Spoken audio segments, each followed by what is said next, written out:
कई सालों पहले की बात है। एक गांव में युधिष्ठिर नाम का एक कुम्हार रहा करता था। दिन में वह मिट्टी के बर्तन बनाता था और जो भी पैसे मिलते थे उनसे शराब खरीद कर पी लेता। एक रात वह शराब के नशे में अपने घर लौट रहा था। वह इतना नशे में था कि ठीक से चल भी नहीं पा रहा था।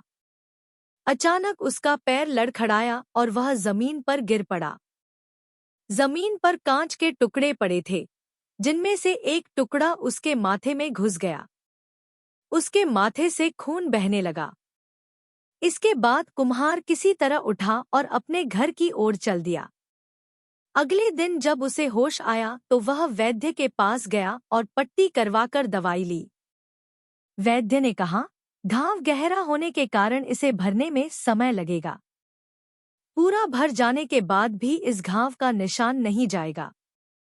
इसके बाद कई दिन बीत गए। अचानक उसके गांव में सूखा पड़ गया। सभी लोग गांव छोड़कर जाने लगे। कुम्हार ने भी गांव छोड़कर जाने का फैसला किया और दूसरे देश की तरफ निकल गया।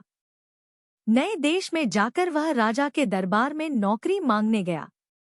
वहां राजा ने उसके माथे पर चोट का निशान देखा और सोचा, यह जरूर कोई पराक्रमी योद्धा होगा और दुश्मन से लड़ते समय इसके माथे पर चोट लगी होगी।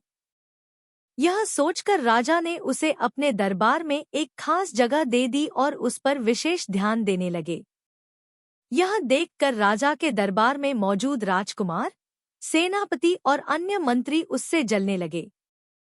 ऐसा कई दिनों तक चलता रहा। एक दिन शत्रुओं ने राजा के महल पर हमला कर दिया। राजा ने अपनी पूरी सेना को युद्ध के लिए तैयार किया। उसने युधिष्ठिर से भी युद्ध में जाने के लिए कहा। युधिष्ठिर जब युद्ध भूमि की तरफ जा रहा था तो राजा ने उससे पूछा कि उसके माथे पर यह चोट किस युद्ध में लगी। इस पर कुम्हार ने सोचा कि अब वह राजा का भरोसा जीत चुका है और अब अगर वह राजा को सच बता देगा तो कोई समस्या नहीं होगी। यह सोचकर उसने राजा ने कहा, राजन, मैं कोई योद्धा नहीं हूँ। मैं तो एक साधारण सा कुम्हार हूँ। यह चोट मुझे किसी युद्ध में नहीं, बल्कि शराब पीकर गिरने के कारण लगी थी।